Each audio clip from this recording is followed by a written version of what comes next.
सर्व्हिसचा प्रवास हा खूप कडचा प्रवास केला माझ्यासाठी. त्याने कोरोनामध्ये त्याची 2 वर्षे गेली, 3री आणि 4थी, 5वीचं वर्ष आणि पूर्ण स्कूलच स्किप केलं. ऑलरेडी तो इंग्रज स्कूलमध्ये शिकवत होता, म्हणजे तो घरात पण AC आणि स्कूलमध्ये पण AC अशा सिच्युएशनमध्ये तो गेलेला आहे. आणि त्याला सैनिक स्कूलमध्ये गेल्यानंतर खूप त्रास झाला आतमध्ये. मला पण असं वाटत होतं की चुकीचा डिसिजन घेतला की कारण माझा एकुलता एक मुलगा अशा एवढ्या याच्यामध्ये ठेवते, कारण त्याने पहिले 5 दिवस अंघोळ केली नाही, कारण वेळच भेटला नाही. तिथे मला तो घरात चालत असला की त्याच्या मागे कपडे घेऊन पळायला लागतो, कपडे घाल म्हणून.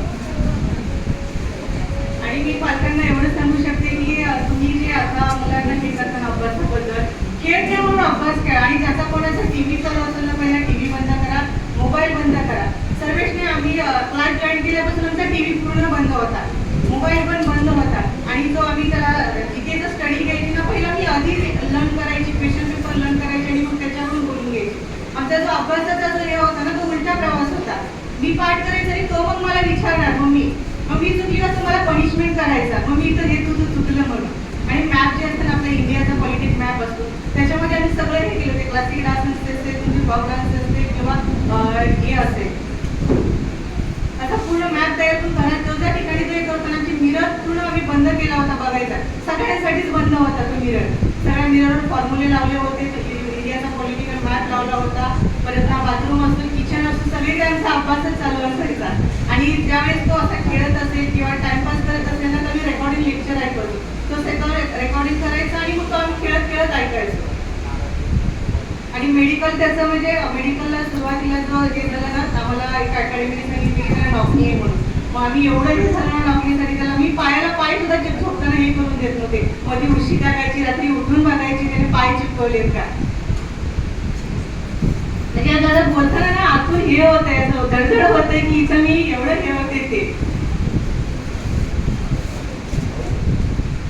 अजून कोणाला काही विचारायचं असेल तर विचारू शकता प्रश्न. बिनधास्त तुम्ही सैनिक स्कूलला पाठवू शकता मुलांना. आणि वादर स्टेटला जाण्याचं आमचं एक होतं की तो बोलो मी ते इंडस स्कूलला एवढ्या चांगल्या स्कूलमध्ये शिकतोय, तो महाराष्ट्रात सगळा ठेवते मला. बाहेर जायचं तर अदर लँग्वेज शिकण्यासाठी तो बाहेर गेला.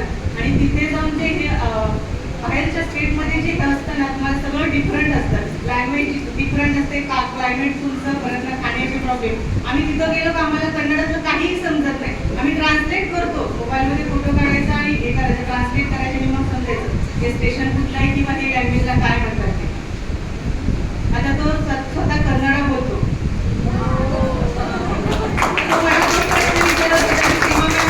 कोणत्या लँग्वेजमध्ये बोलू आता, मराठी बोलो की इंग्लिश बोलो की हिंदी की कन्नडामध्ये बोलो.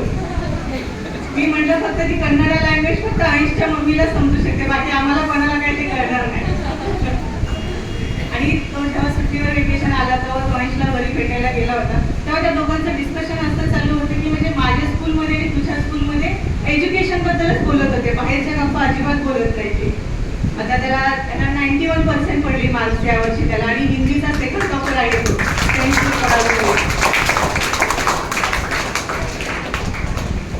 कोणाला काय प्रश्न विचारायचा असेल तर पॅरेंट्स